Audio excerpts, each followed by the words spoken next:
نصلي ونسلم على رسوله الكريم اما بعد فاعوذ بالله من الشيطان الرجيم ببركة بسم الله الرحمن الرحيم ولو انهم اذ ظلموا انفسهم جاءوك صدق الله المولانا العظيم وصدق رسوله النبي الكريم ونحن على ذلك لمن الشاهدين والشاكرين والمطمئنين والاشرفنا والحمد لله رب العالمين۔ محترم حضرات و معزز سامعین اکرام، بارگاہ رسالت مآب صلی اللہ تعالی علیہ وسلم میں درود پاک کی ڈالی نچھاور کریں اور بآواز بلند پڑھیں درود پاک۔ اللہ رب محمد صلی اللہ علیہ وسلم نحن عباد محمد صلی اللہ علیہ وسلم صلاۃ و سلام علیک یا رسول اللہ یا حبیب اللہ صلی اللہ علیہ وسلم۔ محترم حضرات و معزز سامعین کرام، ناظرین کرام، رب تبارک و تعالیٰ کا ارشاد عالی شان ہے وَلَوْ أَنَّهُمْ إِذْ ظَلَمُوا أَنفُسَهُمْ جَاءُوكَ، اگر کوئی اپنے نفس پر ظلم کرے تو آپ کے پاس آئے۔ اس آیت کریمہ میں رب تبارک و تعالیٰ نے فرمایا انسان جب اپنے نفس پر ظلم کرے تو اے حبیب جیسے وہ آپ کے بارگاہ میں آئے۔ محترم حضرات، شریعت اسلامیہ میں دو حقوق ہیں، ایک حقوق اللہ اور ایک حقوق العباد، بندے کا حق اور اللہ کا حق۔ سسٹم یہ ہے کہ جب کوئی انسان کسی کا گناہ کرتا ہے تو وہ اسی کے پاس معافی مانگنے کو جائے۔ مثلا کسی نے اپنے ماں باپ کی نافرمانی کی اور پھر وہ بندہ رب کی بارگاہ میں جا کر کے گڑ گڑائے مولا تو معاف فرما دے، رب فرماتا ہے میں معاف نہیں کرتا جب تک کہ اس کی والدہ یا اس کے والد معاف نہ کر دے۔ اگر کسی نے اپنے بھائی کے ساتھ گناہ کیا ہے، بھائی کی حق تلفی کی ہے، اب وہ اپنے بھائی سے معافی مانگے، پڑوسیوں کو دکھ پہنچایا ہے تو پڑوسیوں سے دکھ پہنچانے کے سبب وہ معافی مانگے، غرض کہ جو جس کا گناہ کیا ہو وہ اسی کے دروازے پر جائے، اسی کے دروازے پر جائے۔ اگر وہ معاف کر دے تو اللہ تبارک و تعالیٰ اس کو معاف فرمائے گا۔ یہ تو بندے کا حق تھا، لیکن اللہ کا حق ہے، اگر اس میں کبھی حق تلفی ہو جائے، اللہ کے حق میں حق تلفی ہو جائے تو اس کی تلافی کے لیے کس کے دروازے پر جائے؟ وہاں ماں کے حق میں حق تلفی ہوئی تھی، ماں کا دروازہ تھا، ماں کے دروازے پر گئے، ماں نے معافی کی تو اللہ نے معافی دے دی۔ باپ سے حق تلافی کی تھی، باپ کے حق تلافی کے کارن باپ کے دروازے پر گئے، باپ نے معافی مانگی، کیونکہ باپ کا ایک دروازہ تھا، ماں کا بھی ایک دروازہ تھا، بھائی کا بھی ایک دروازہ تھا۔ لیکن مولا تیری حق تلفی ہو جائے تو کس کے دروازے پر جائے؟ تو تو دروازے سے پاک ہے، تو تو زمان اور مکان سے پاک ہے، مولا تیری حق تلفی ہو جائے تو کس کے بارگاہ میں جائے؟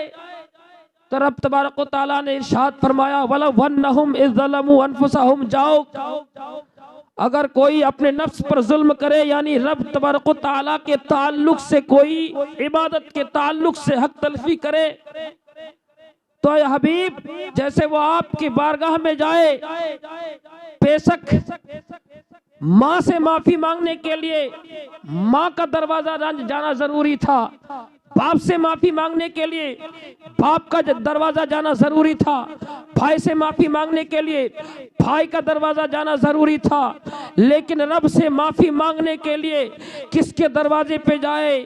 انسان اگر تم پوچھتے ہو تو اسی کا جواب قرآن کریم کی تفسیر کے مطابق امام احمد رضا خان فاضل بریلوی رحمت اللہ علیہ ارشاد فرماتے ہیں بخدا خدا کا یہی ہے در، نہیں اور کوئی مفر مکر، جو وہاں سے ہو یہی آ کے ہو، جو یہاں نہیں وہ وہاں نہیں۔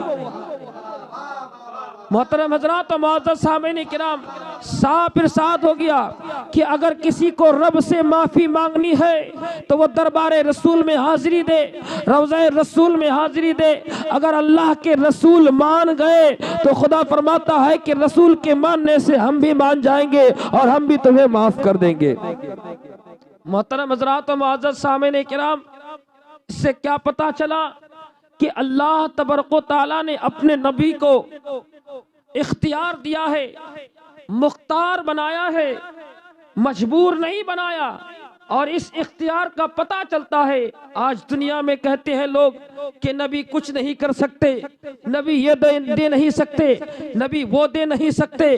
لیکن آؤ قرآن میں اگر نبی کچھ نہیں دے سکتے تو قرآن میں یہ حکم کیوں دیا گیا کہ وہ میرے نبی کی بارگاہ میں جائے، میرے حبیب کی بارگاہ میں جائے۔ اگر میرا حبیب تمہاری سفارش کر دے تو ہم تمہاری مغفرت کر دیں گے، ہم تمہاری بخشش کر دیں گے۔ محترم حضرات و معزز سامعین کرام، بخشش سے بھی بڑا کوئی سامان ہے؟ ارے دنیا کے سامان تو یہ چھوٹے موٹے ہیں، بخشش کا سامان سب سے بڑا سامان ہے۔ اگر بخشا گیا تو انسان کا سارا سامان مہیا ہو جائے گا۔ محترم حضرات و معزز سامعین کرام، چنانچہ اب آئیے عقیدے کے لحاظ سے صحابہ کرام کا کیا عقیدہ تھا، صحابہ کرام کا کیا عقیدہ تھا۔ جنگ کا میدان ہے، حضرت سیدنا قتادہ رضی اللہ تعالی عنہ جنگ میں لڑ رہے ہیں، لڑتے لڑتے اچانک دشمنوں کی اور سے ایک تیر آ کر آنکھوں میں لگتی ہے۔ جیسے آنکھ میں لگی، آنکھ کی پتلی باہر نکل گئی، جیسے باہر نکلی ہاتھ میں آنکھوں کی پتلی کو لے کر بارگاہ رسالت مآب صلی اللہ علیہ وسلم میں حاضر ہوتے ہیں۔ یا رسول اللہ، یا حبیب اللہ صلی اللہ علیہ وسلم، میری آنکھ نکل گئی ہے، کافروں کے تیر کے زد میں آ کر میری آنکھوں کی پتلی بہہ گئی ہے۔ یا رسول اللہ، میں آپ کے پاس آیا ہوں تاکہ میری آنکھیں ٹھیک ہو جائے، تاکہ میری آنکھیں پھر سے روشنی ہو جائے، روشن ہو جائے، ٹھیک ہو جائے۔ اللہ کے مقدس نبی کے پیارے صحابی رسول پاک کی بارگاہ میں آتے ہیں۔ آج کہتے ہیں کہ نبی سے مانگنا شرک ہے، نبی سے کچھ لینا مانگنا چاہنا شرک ہے۔ اگر شرک ہے بتاؤ حضرت قتادہ کو کس کیٹیگری میں رکھو گے؟ حضرت قتادہ کچھ نہیں بلکہ ایک ایسی چیز مانگ رہے ہیں جس کا تعلق رب کی ذات سے ہے۔ رب جس کو روشنی عطا کرے اس کی آنکھیں روشن ہو، رب جس کو آنکھیں عطا کرے اس کی آنکھیں روشن ہو۔ لیکن وہی آنکھ جو پھوٹ گئی ہے تو رب سے مانگنا چاہیے تھا، لیکن حضرت قتادہ رب سے نہیں مانگتے بلکہ اگر مانگ رہے ہیں رسول پاک کی بارگاہ میں، انہیں معلوم ہے کہ جو کچھ ملنا ہے انہی کے در سے ملنا ہے۔ یہ تو بے شک خدا دینے والا ہے لیکن بانٹنے والے رسول پاک ہے، تو جو بانٹنے والا ہے اسی کے پاس لو۔ دے تو رہا ہے خدا لیکن ملے گا مصطفیٰ کے در سے، ملے گا مصطفیٰ کے در سے۔ حضرت قتادہ آنکھوں کی پتلی کو لے کر کھڑے ہیں۔ اللہ کے رسول نے یہ نہیں کہا کہ اے قتادہ مجھ سے کیا مانگتے ہو، تمہاری آنکھیں گئی ہیں، آنکھ عطا کرنے والا خدا وحدہ لا شریک ہے، مجھ سے کیوں مانگتے ہو؟ ایسا نہیں فرمایا بلکہ کہا اے قتادہ صبر کرو، اس کا تمہیں اجر ملے گا، تمہیں جنت ملے گی۔ قتادہ تم جنت چاہتے ہو یا آنکھ چاہتے ہو؟ حضرت قتادہ بڑے چالاک صحابی تھے، کہنے لگے یا رسول اللہ آپ نے جنت کا تذکرہ چھڑا ہے اور میں نے آنکھ مانگی ہے، تو میرے مانگنے سے آپ آنکھ عطا کیجئے اور آپ کے کہنے سے جنت بھی عطا کیجئے۔ میں جنت بھی آپ کے دربار سے لوں گا، میں آنکھ بھی آپ کے دربار سے لوں گا۔ حضرت قتادہ رضی اللہ تعالی عنہ کی اس بات کو سن کر آقا کریم مصطفیٰ جان رحمت صلی اللہ تعالی علیہ وسلم مسکراتے ہیں اور کہا اے قتادہ قریب آؤ۔ قریب گئے، آنکھوں کی بہی ہوئی پتلی کو اٹھا کر آنکھوں کی جگہ میں رکھا اور رکھنے کے بعد ہی اللہ کے رسول نے لعاب دہن لگا دی۔ حضرت قتادہ کہتے ہیں پہلے سے بھی زیادہ روشن ہماری آنکھیں ہو گئی۔ اللہ کے رسول فرماتے ہیں قتادہ جا میں نے تجھے آنکھ بھی عطا کیا، جنت بھی عطا کیا۔ تو اے مسلمانوں، جنت دینے والا کون ہے؟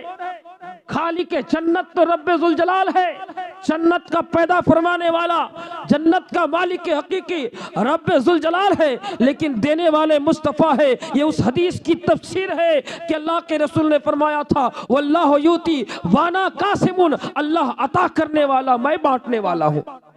اللہ عطا کرنے والا، میں بانٹنے والا ہوں۔ اخیر میں ایک بات کہہ کے گزر جاؤں گا، چھوٹی سی بات ہے کہ دیکھو جب ہمارے گھر میں یا کسی کے گھر میں محفل میلاد پاک قائم ہوتی ہے، آخر میں شیرنی بانٹا جاتا ہے نا، شیرنی بانٹا جاتا ہے۔ جب یہ شیرنی بانٹا جاتا ہے تو بانٹنے والا گھر کا مالک نہیں ہوتا، جو شیرنی بانٹتا ہے یہ گھر کا مالک نہیں ہوتا، کسی اور کو دے کر بٹوایا جاتا ہے۔ اب کوئی انسان آیا شیرنی لینے کے لیے کہ ہمیں شیرنی کی ضرورت ہے، آپ ہمیں شیرنی دے، اگر کوئی مالک کے پاس جائے، مالک سیدھا کہے گا بھائی بانٹنے والے کے پاس لے لو، وہ میرا ہی مال ہے، بانٹنے والا تمہیں دے گا، تم اسی سے لے لو۔ محترم حضرات و معزز سامعین کرام، صاف پتہ چلتا ہے کہ اللہ نے ساری چیزوں کو بنا کر مصطفیٰ کو عطا کر دیا۔ اب کہا کہ اگر کسی کو لینا ہے، جو بٹ رہی ہے میری نعمت، جو بٹ رہی ہے میری رحمت، جو بٹ رہی ہے میری عنایت، اگر کسی کو لینا ہے تو میرے حبیب کی بارگاہ میں جاؤ، انہی سے مل جائے گا، کیونکہ وہ بانٹنے والے ہیں، ہم عطا کرنے والے ہیں۔ اللہ تبارک و تعالیٰ سے دعا ہے بار الہ مالک بندہ نوازا کریم آقا سجا ہمیں رسول پاک صاحب الاولاق صلی اللہ علیہ وسلم سے سچی پکی محبت کرنے کی توفیق عطا فرما، آمین۔ وآخر دعوانا ان الحمدللہ رب العالمین۔